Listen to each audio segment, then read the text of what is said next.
Attention, this herb is more powerful than garlic. 850 times more. Thyme is a member of the mint family and comes in many different varieties. While it is only one plant, the oil content obtained from it shows certain differences depending on the area and the location where it occurs. The potent microbial properties of some oils are safe to use in most cases, but some of them are not. For example, the Thymus cordovularis.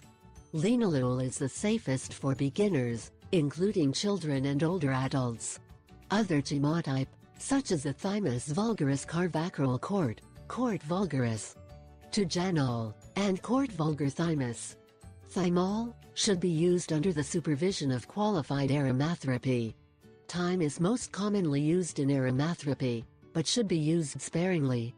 Thyme possesses an antiseptic, antispasmodic, antibiotic, antiviral, fungicidal, bactericidal and expectorant properties, which make it capable of killing microbes, strengthen the immune system, helping the body eliminate toxins, increase resistance to foreign organisms, and promote the formation of white blood cells.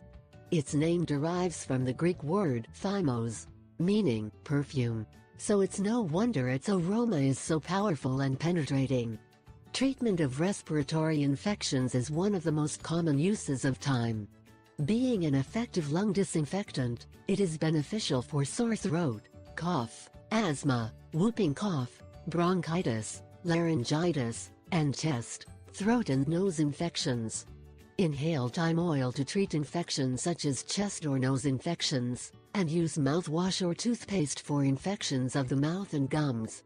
After a study conducted in Germany, most researchers now believe that the secret of cough medicines is in the local action of essential oil in the respiratory tract. Growing evidence suggests that essential oils function as expectorants and increase the secretion of mucus to relieve dry cough. It is recommended to inhale small amounts, as too strong provides the opposite effect.